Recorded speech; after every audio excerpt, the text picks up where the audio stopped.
Hola, bienvenidos a un nuevo video para mi canal. En esta ocasión traigo un nuevo video de endocrinología hablando sobre pie diabético.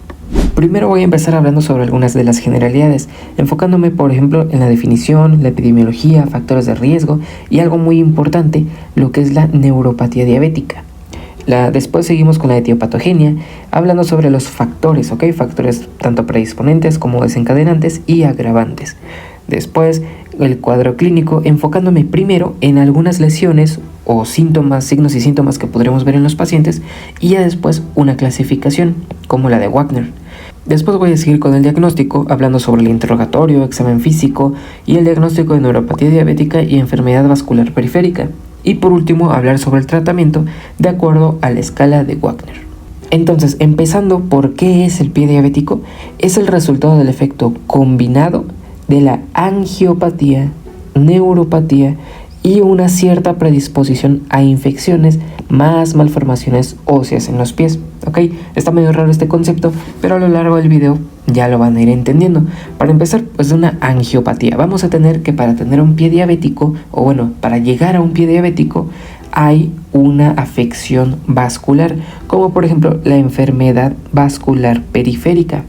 Asimismo, en estos pacientes encontramos lo que es la neuropatía, que de igual forma ya tengo un video donde ahí hablé sobre la neuropatía a profundidad por si quieren ir a verlo.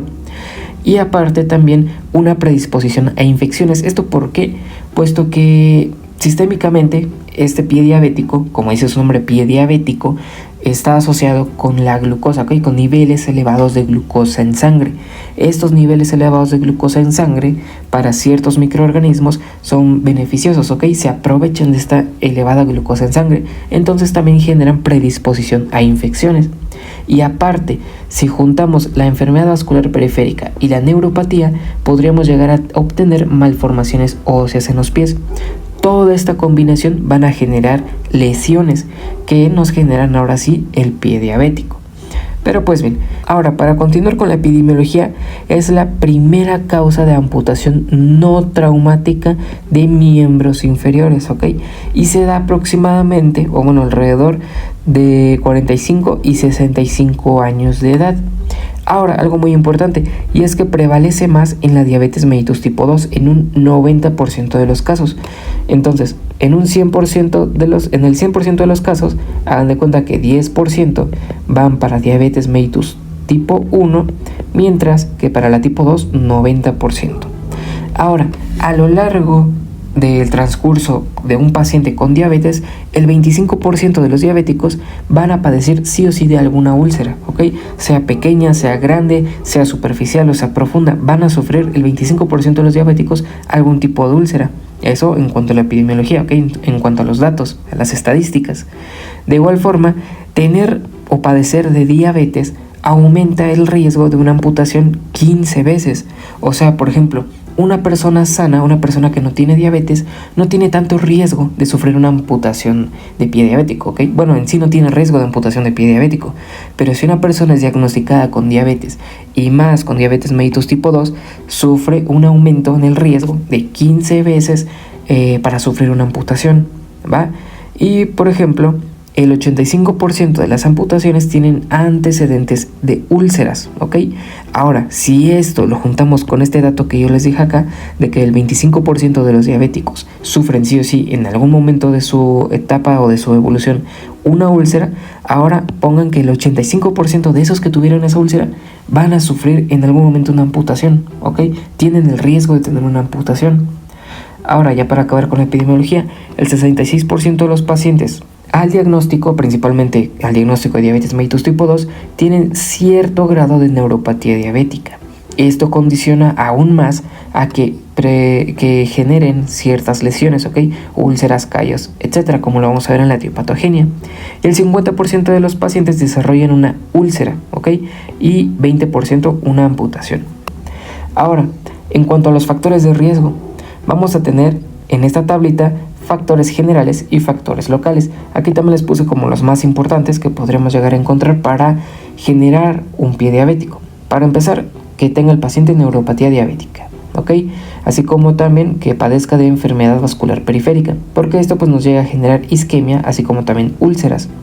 De igual forma, que nuestro paciente llegue a tener deformidades en el pie, aumento de la presión plantar, como por ejemplo aquellos pacientes que tienen un calzado muy apretado, a la hora de apretar los dedos, pues empiezan a generar ahí en esas zonas de alta presión posiblemente isquemia y después una úlcera. Así como también aquellos pacientes que tengan callos, porque luego estos evolucionan a úlceras, una úlcera previa como antecedente, mayor tiempo en la evolución, ¿ok? No es el mismo riesgo de un pie diabético a un paciente que fue diagnosticado hace un año con diabetes mellitus a un paciente que ya lleva 20 años con la enfermedad, ¿ok? No es el mismo riesgo, ¿ok? Tiene más riesgo si tiene más tiempo de evolución. Así como también pues un mal calzado que pues se asocia a esto de aumento de la presión plantar, la edad aproximadamente en promedio es de 60 años, así como también que tengan hábitos como el tabaquismo, alcoholismo y pues una mala higiene principalmente de los pies. Pero si nos vamos a esta tablita de la GPC, vamos a encontrar que se dividen los factores en generales y en locales. Generales, como ya les dije, tiempo de evolución de la diabetes, hiperglucemia sostenida, que pues no se controlen adecuadamente los niveles de glucosa en sangre de los pacientes, así como también la edad del paciente, hipertensión arterial sistémica, hipertrigliceridemia, hipercolesterolemia, hiperuricemia, retinopatía, nefropatía, que de estos dos también hice un video a profundidad hablando de ellos, y tabaquismo. Ahora, por ejemplo, también en los factores locales, deformidad del pie, presión plantar elevada, hiperkeratosis, enfermedad vascular periférica, traumatismos y neuropatía. ¿Ok? Esos serían los factores de riesgo para poder llegar a desarrollar un pie diabético. Ahora, antes ya de pasar a lo que sigue, les voy a explicar un poquito de la neuropatía diabética, que si bien tengo un video donde explico ahí todo, es importante conocer pues qué es, ¿ok? Hagan de cuenta que pues en el ser humano, cuando está sano, hay ciertos procesos metabólicos que se llevan a cabo cuando la glucosa pues está en rangos normales, ¿ok? Cuando están en rangos normales, pues se llegan a dar ciertos procesos pues fisiológicos, como por ejemplo la glicación de las proteínas, la vía de los polioles, pero como la glucosa está a niveles normales, pues no están elevadas pues estas vías metabólicas. Pero ¿qué es lo que pasa en la diabetes? En la diabetes vamos a tener que hay elevación de la glucosa en sangre. Ahora, este aumento de la glucosa potencia estas funciones metabólicas que les dije, ¿ok? O estas vías metabólicas, como la glicación de proteínas, la vía de los polioles, las exosaminas, etc. Esas vías. Ahora, al aumentar esas vías en ciertos tejidos de nuestro cuerpo, ya sea vía neuronal, vía epitelial, endotelial, en estas células se llegan a ver aumentados estos procesos. Ahora, al aumentarse estos procesos en esas células, pues genera problemas, genera alteraciones, ¿ok? Genera daño celular. Y en uno de los tejidos en donde principalmente se genera este daño, pues es a nivel neuronal, ¿ok? Generando la neuropatía diabética. Esta neuropatía diabética se divide en tres tipos: en difusa, mononeuropatía y radiculopatía. La que nos importa más es la difusa. Esta se divide en dos, en polineuropatía distal simétrica y neuropatía autonómica. La que más nos importa ahorita para pie diabético es la polineuropatía distal simétrica, que además es la más frecuente de todos los tipos de neuropatía diabética. Entonces, la polineuropatía distal simétrica es la que más afecta a la hora de hablar de un pie diabético, ¿va? Y algo muy importante que pues en sí, primero afecta a las extremidades inferiores y luego las extremidades superiores. Afecta de forma simétrica y distal, como se ve en esta imagen. Extremidades inferiores primero, pies, y después asciende a lo que son las manos. Es una polineuropatía distal porque afecta estas partes distales del cuerpo, y simétrica porque afecta tanto el lado izquierdo como el lado derecho. Lado izquierdo, lado derecho. ¿Ok? Entonces es la que más se ve presente en estos pacientes. Ahora, en la neuropatía diabética, ¿qué síntomas podremos tener? Y principalmente en este tipo, pues podremos llegar a tener desde dolor hasta pérdida de la sensibilidad, ya sea vibratoria, propioceptiva o de los reflejos de estiramiento muscular. Ahora, la que más afecta a un pie diabético es esta, la pérdida de la sensibilidad. ¿Por qué? Porque, por ejemplo, si ustedes se dañan la mano o se raspan la mano, pues se dan cuenta, ¿no? Porque les duele y se curan, se ponen una curita, lo que sea, se curan. ¿Qué es lo que pasa en un paciente diabético con polineuropatía distal simétrica que tiene pérdida de la sensibilidad? Hagan de cuenta que se lastima, por ejemplo, el pie pero como no le duele, como tiene pérdida de la sensibilidad, no le hace caso, no lo revisa y esta lesión se puede llegar a infectar, se puede convertir en una úlcera, se puede necrosar y al final terminaría en una amputación. Por eso es de que esta patología de neuropatía diabética es muy importante tomarla en cuenta a la hora de hablar del pie diabético. Ahora, para continuar hablando sobre la etiopatogenia, encontramos 3 tipos de factores: los predisponentes, los desencadenantes, así como también los factores agravantes. En cuanto a los factores predisponentes, van a ser aquellos que en un diabético ocasionan riesgo de sufrir una lesión, ¿ok? O sea, predisponen, o sea, llegan a aumentar el riesgo de sufrir una lesión. ¿Como cuál? Como la neuropatía diabética, ya les expliqué de qué trata, la artropatía y la microangiopatía. En general, las más importantes son estas dos, la neuropatía diabética y la microangiopatía, o sea, la enfermedad vascular periférica. Estos dos son los principales factores predisponentes a generar una lesión en un pie diabético. Ahora, ¿qué otros factores predisponentes encontramos? Pues alteraciones musculares, deformidades, disminución de la sensibilidad, sequedad de la piel, callos, mala perfusión, isquemia, mala higiene, mal calzado, microtraumas, mala distribución del peso, etc. ¿Por qué digo mala distribución del peso? Porque se me pasó mencionarles que, por ejemplo, en la neuropatía diabética, recordemos de que para que un músculo tenga su función y tenga su tono normal, obviamente necesita de la inervación, ¿ok? De las neuronas, de las fibras nerviosas.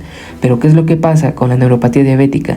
En donde se dañan estas fibras nerviosas, pues empiezan a haber hipotrofias, ¿ok? Y más a los niveles que yo les dije, en manos y pies. Si empiezan a existir hipotrofias, entonces vamos a tener mala distribución del peso. ¿Por qué? Porque pongan de que este lado empieza a haber una hipotrofia, entonces pues el peso se va a distribuir de forma diferente, ¿ok? A como normalmente pues está acostumbrado el pie. Y pues esto puede llegar a predisponer una lesión. Ahora, tenemos factores desencadenantes, que son aquellos que debutan la lesión, ¿ok? Que desencadenan la lesión. ¿Como cuáles? Pues bien, tenemos la neuropatía diabética y la enfermedad vascular periférica como los factores que eran predisponentes. Ahora ya tenemos esta predisposición a generar una lesión. Ahora viene un trauma mecánico, que este sería el principal factor desencadenante de una lesión. Ocurre la solución de la continuidad, o sea, una lesión, una herida, y que pues se puede llegar a generar una úlcera o necrosis. Ahora bien, en sí podríamos encontrar 2 tipos de factores desencadenantes, como los extrínsecos e intrínsecos. Extrínsecos como el trauma, ¿ok? Les digo que este es el principal de todos los factores desencadenantes. Hay trauma mecánico, térmico o químico. Y pues factores desencadenantes intrínsecos como por ejemplo la deformidad del pie, ya sea dedo en martillo, en garra, como lo podemos ver en estas imágenes. Aquí está el dedo en martillo, aquí está el dedo en garra, así como también hallux valgus o artropatía de Charcot, ¿va? Ahora, ¿qué factores agravantes vamos a encontrar en estos pacientes? Pues son aquellos factores que en un pie diabético van a facilitar las complicaciones y retrasar la cicatrización. Entonces, ¿cuál? Las sobreinfecciones, ¿ok? Las sobreinfecciones. ¿Y cuál es el principal agente que llega a causar una infección en estos pie diabéticos? Pues el Staphylococcus aureus. Ahora bien, entonces tenemos los factores predisponentes como neuropatía y enfermedad vascular periférica. Empiezan con eso los pacientes, llega un trauma mecánico o la deformidad del pie y generan la lesión. Ahora, si a esto le unamos una infección, pues muy probablemente esta lesión progrese a una úlcera y posterior a una necrosis. Así es más o menos la fisiopatología de esta. Y aquí les dejo pues una imagen que esquematiza muy bien todo lo que les dije. Tenemos la neuropatía que afecta de forma motora, sensitiva y autonómica gracias a la neuropatía diabética, principalmente la polineuropatía distal simétrica, y la enfermedad vascular, que si se dan cuenta, estos dos son los factores predisponentes que les había mencionado al inicio. Ahora, si bajamos, viene un factor desencadenante como por ejemplo el trauma que genera la lesión, el pie diabético, y un factor como la infección que promueve que se pueda llegar a dar una necrosis y una posible amputación en el pie diabético. ¿Ok? Y pues nada más aquí les supuse que la enfermedad vascular periférica pues es la enfermedad obstructiva de los vasos arteriales no cardíacos. ¿Ok? Es eso. Entonces, prácticamente en conclusión, la fisiopatología se resume en neuropatía, enfermedad vascular periférica y en un trauma que condiciona un pie diabético y que esta lesión está potenciada por una infección, una sobreinfección. Ahora, para seguir con el cuadro clínico, pues entonces, ¿qué signos y síntomas vamos a encontrar en el paciente? ¿O qué lesiones vamos a encontrar en el paciente? Pues por ejemplo la neuropatía diabética, que pues ya les hablé de ella. La enfermedad vascular periférica, que pues se caracteriza por signos o síntomas como por ejemplo la claudicación intermitente, dolor en reposo, dolor que empeora al elevar el pie, al calor o el ejercicio, la frialdad, lesiones y pues palidez al elevar una extremidad. Y pues aquí están algunos de los síntomas también resumidos de la enfermedad vascular periférica, ¿ok? Dolor, falta de pulso o pulso débil, piel brillante en las piernas, cambio en el color de la piel, disfunción eréctil, caída del vello, crecimiento lento del vello en las piernas, etc. ¿Ok? Esos serían algunos de los signos de enfermedad vascular periférica. Ahora, vamos a encontrar la isquemia también en estos pacientes, que pues cómo se puede traducir la isquemia en los pacientes o en los pies de los pacientes, como palidez, cianosis, enfriamiento, edema, pérdida del vello, úlceras, necrosis o gangrena, ¿ok? Ahora, infección.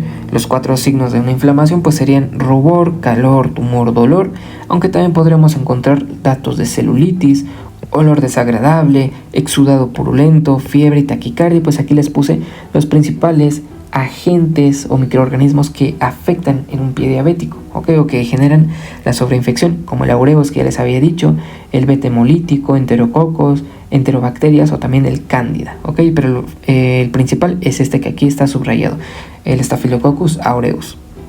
Ahora también podremos encontrar úlceras, que pues es la pérdida de la sustancia más profunda de la piel.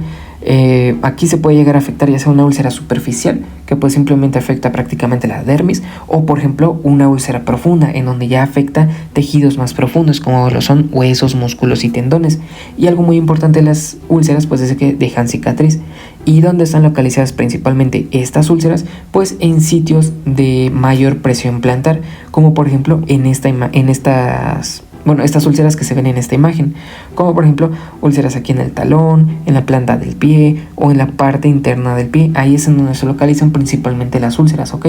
Y pues también depende del tipo del calzado, porque si el calzado que usan por ejemplo estos pacientes con diabetes les genera una presión plantar más en estas partes del pie, pues entonces ahí es más probable que se encuentre o se localice una úlcera.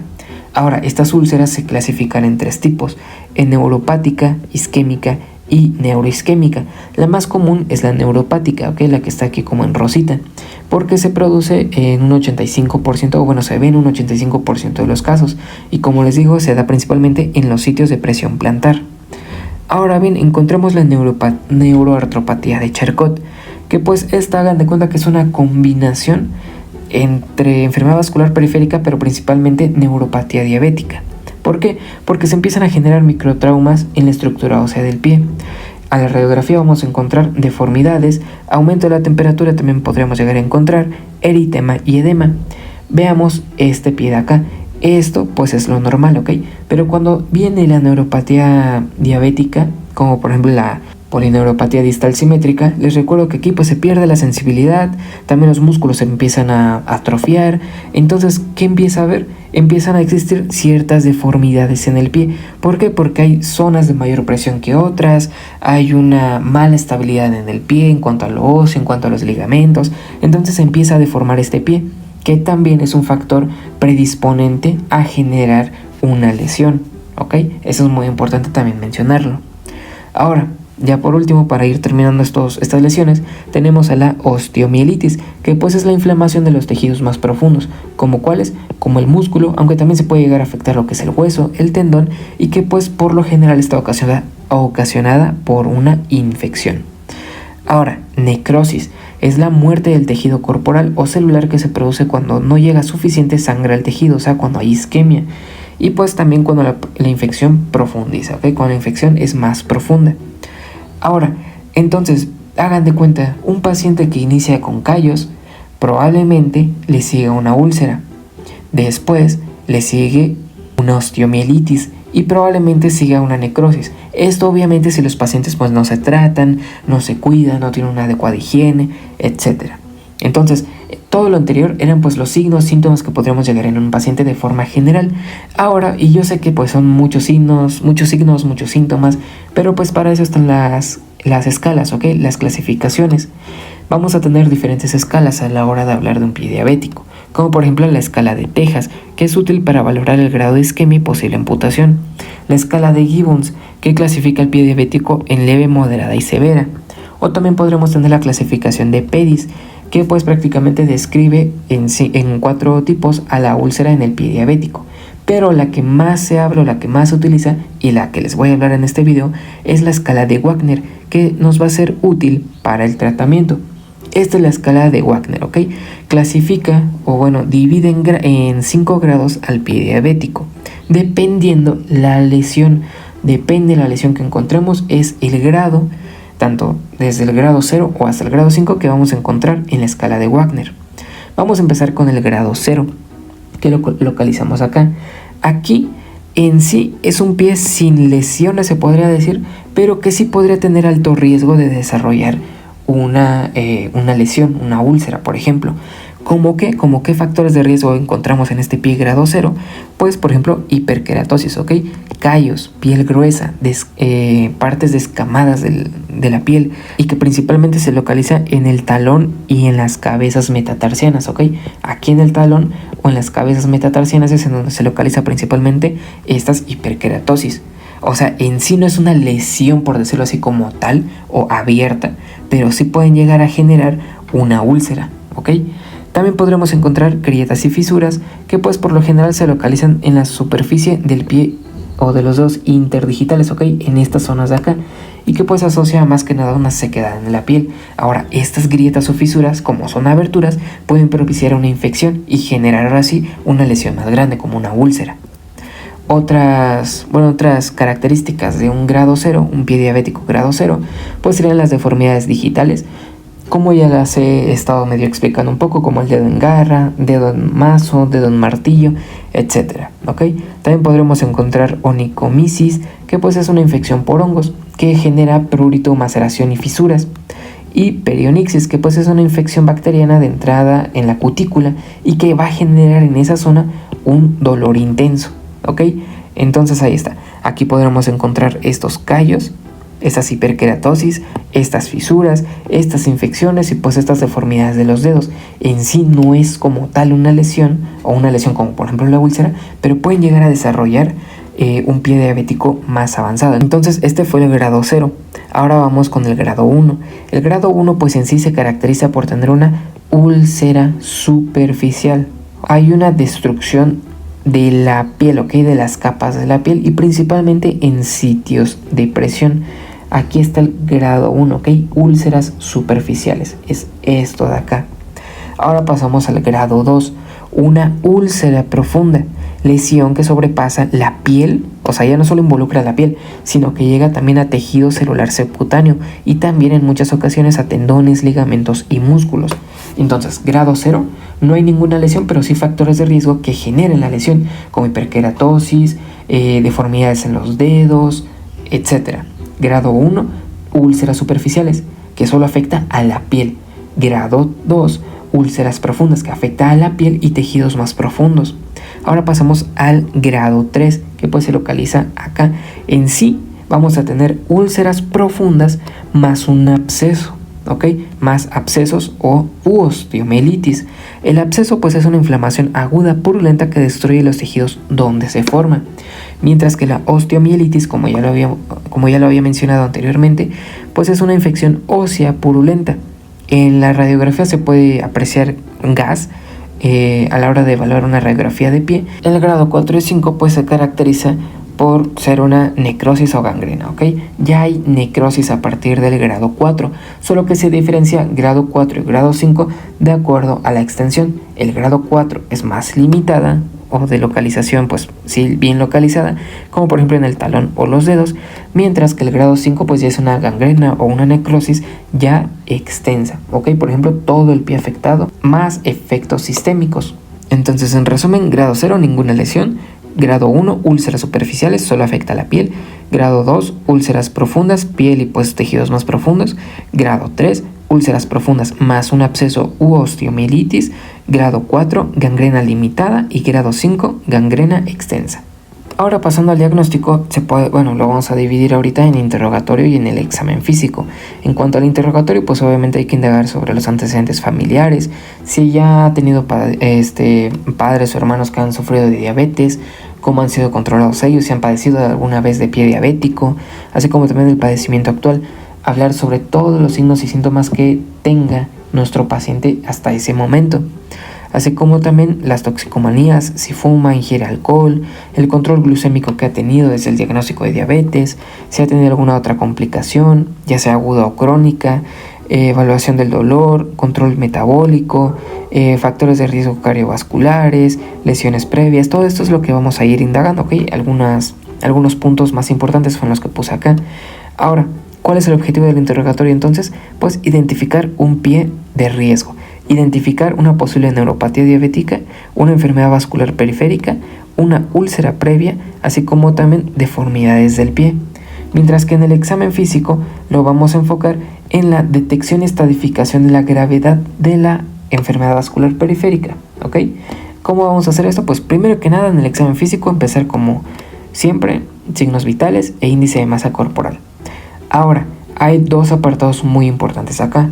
La exploración neurológica en búsqueda de la neuropatía diabética y la valoración vascular en búsqueda de enfermedad vascular periférica. También se le puede agregar la piel en busca de lesiones, pero las más importantes pues serían estas, la neurológica y la enfermedad vascular periférica. En cuanto a la neurológica, pues se va a evaluar lo que es la sensibilidad, los reflejos de estiramiento muscular, principalmente el aquileo, pues es el que principalmente se afecta en la polineuropatía distal, y pues buscar signos de atrofias. Y en cuanto a la enfermedad vascular periférica, lo que principalmente vamos a evaluar o vamos a buscar, pues es el color de la piel, la temperatura, el pulso y muy importante el índice tobillo-brazo. ¿Cómo se saca el índice tobillo-brazo? Pues bien, vamos a sacar la presión arterial de la arteria braquial, o sea, de aquí del brazo, tanto derecho como izquierdo, y la presión de la arteria tibial, igual, de pierna derecha y pierna izquierda. ¿Y cuál es la fórmula para sacar este índice tobillo-brazo? Pues es esta que vemos acá, la presión arterial sistólica más alta del pie derecho entre la presión arterial sistólica más alta entre ambos brazos, y de igual forma del lado izquierdo. Y por ejemplo, en este ejemplo de acá, pues vamos a tener que la fórmula nos quedaría 80 entre 120 y aquí sería de 0.66 el índice tobillo-brazo. Ahora, si nos pasamos a esta tablita, vamos a tener que el índice tobillo-brazo se va a clasificar de acuerdo pues al valor que nos haya dado. Más de 1.3, calcificación arterial. La arteria ya está dura. 1 a 1.3 es normal.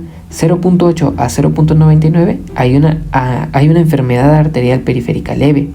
0.5 a 0.79 moderada y menos de 0.5 grave. En este ejemplo de acá que decía que era de 0.66, entonces se va a localizar en una enfermedad arterial periférica moderada, ¿ok? Y pues para eso nos serviría lo que es el índice tobillo-brazo para clasificar la enfermedad arterial periférica. Ahora, continuando con la evaluación de la sensibilidad, ya les decía que pues es muy importante para evaluar la posible neuropatía diabética. En sí tengo un video de neurología, de exploración neurológica, hablando más a profundidad sobre cómo evaluar la sensibilidad, pero en el caso de un pie diabético lo que más nos interesaría averiguar es la sensibilidad superficial y profunda, y por lo general se utiliza este test, ¿ok? El del monofilamento de 10 gramos de Sims-Weinstein. Este de acá, vamos a ver que vamos a colocar de manera perpendicular a la piel este monofilamento, y lo que vamos a hacer es aplicar presión hasta que este monofilamento se doble, ¿ok? Si se dan cuenta y se ve la curvatura. Y después vamos a retirar y le vamos a preguntar al paciente si lo sintió. Si no lo sintió, entonces no hay punto. Si sí lo sintió, entonces sí hay un punto. ¿Y en qué puntos los vamos a realizar? Pues en estos puntos que están aquí de verde y blanco. Son 10 puntos en total que vamos a realizar este test. En el caso del pie diabético, si existen más de 2 puntos que no sienta este monofilamento el paciente, entonces se considera que hay cierto grado de pérdida de sensibilidad, ¿ok? Entonces pues podremos estar ante una neuropatía diabética.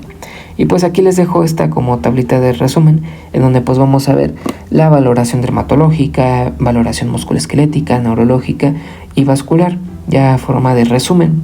Y de igual forma aquí les puse pues un esquema que pues nos serviría a la hora de ver la polineuropatía diabética. ¿ok? Ahí se las dejo por si la quieren ver.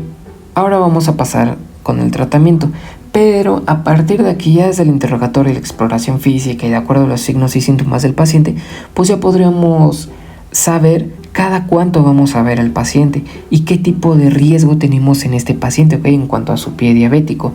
Vamos a ver, o los vamos a clasificar de acuerdo a la GPC, en bajo riesgo, riesgo aumentado, alto riesgo y pie ulcerado. Vamos a tener que el bajo riesgo se caracteriza por tener una sensibilidad conservada y pulsos palpables. La evaluación o la frecuencia de inspección en estos pacientes pues sería de forma anual, cada año. Vamos a tener pacientes con riesgo aumentado en aquellos que pues exista la neuropatía o ausencia de pulsos u otro factor de riesgo. Y la frecuencia de inspección va a ser cada 3 a 6 meses, ¿ok? Cada 3 a 6 meses vamos a estar viendo a este paciente.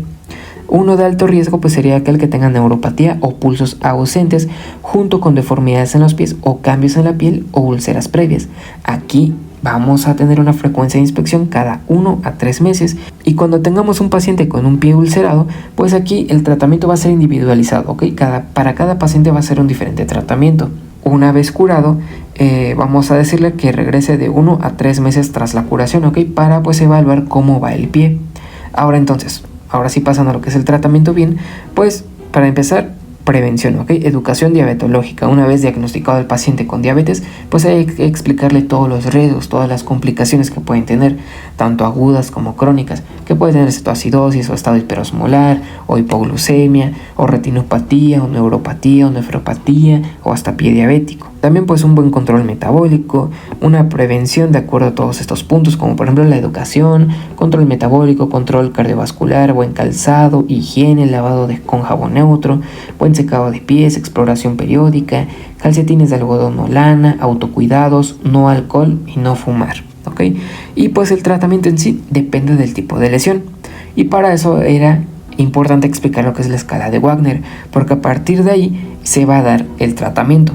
Empezando por un tratamiento general para los grado 1, que recordemos que simplemente era un pie de riesgo, donde pues no hay una lesión como tal, pues en sí el tratamiento pues sería un lavado con jabón neutro y secado exhaustivo, retirar callos y plantillas, limar las uñas y pues cambiar el calzado, ¿ok? Grado 1, para aquellos grados que tenían una úlcera profunda, pues vamos a darles un reposo absoluto de 3 a 4 semanas y lavado abundante con solución salina al 0.9%. Y de igual forma todas estas de acá, ¿ok? Grado 2, para aquellos que tienen una úlcera profunda, pues de igual forma reposo, vigilancia de infección, limpieza de lesión con solución salina al 0.9% y a partir de aquí ya se podría empezar a utilizar un antibiótico, ¿ok? Junto con los demás controles, ¿ok? Y también todas estas de acá. Ahora, grado 3, aquí sería un desbridamiento quirúrgico, más que nada en zonas de celulitis, abscesos y sepsis, pero lo más común también aquí utilizar es un antibiótico. Para el grado 4, donde pues ya hay una necrosis, pero más que nada localizada, pues el tratamiento es quirúrgico, ¿ok? Se podría utilizar un bypass, una angioplastia o una amputación, también como para reperfundir esa zona, porque recordemos que una necrosis pues llega obviamente de un tejido isquémico, ¿ok? Que tuvo un tejido isquémico que no le llegaba tanta sangre por mucho tiempo y pues se murió este tejido, ¿ok? Tiene necrosis, entonces el objetivo aquí pues sería obviamente desbridar estas zonas con necrosis y poner un bypass o angioplastia o amputación, ¿ok? Ahora, para el grado 5 pues sería ya aquí una amputación, ¿ok? Donde ya hay una gangrena o una necrosis ya más extensa. Ahora, pasando al farmacológico, ¿qué vamos a tener? Para el grado 1 y 2 vamos a tener antibióticos y analgésicos también, como por ejemplo amoxicilina más ácido clavulánico. Aquí están las dosis de 875 y 125 miligramos respectivamente cada 8 horas. Y pues también levofloxacino, 500 miligramos cada 12 a 24 horas, clindamicina 150 a 450 miligramos cada 6 horas. Ahora, para los pacientes con grado 3, aquí ya es un antibiótico intravenoso. Se puede utilizar piperaciclina con tazobactam, ceftriaxona o ertapenem, pero el más utilizado pues sería piperaciclina con tazobactam. Ahora, en pacientes muy graves podríamos llegar a utilizar imipinem, levofloxacino, meropenem o vancomicina. De igual forma, aquí les dejo pues las dosis. Ahora, pasando para algunos casos especiales, como por ejemplo en el caso de una hiperkeratosis, pues los podríamos tratar con queratolíticos, con urea al 10 o 20% o un desbridamiento con bisturí. Para tiñas, para estas infecciones, pues podríamos utilizar un tratamiento tópico como la terbinafina, sistémica pues itraconazol. Mientras que para el caso de onicomicosis, pues podríamos utilizar dos tipos de tratamiento, tópico o sistémico. Tópico, por ejemplo, la amorolfina, el ciclopirox o la urea, mientras que sistémico podremos utilizar la terbinafina. Y eso sería todo por el video de hoy. Aquí les dejo todas las referencias que utilicé para esta presentación y pues si les gustó denle like y suscríbanse para nuevos videos en mi canal. Gracias.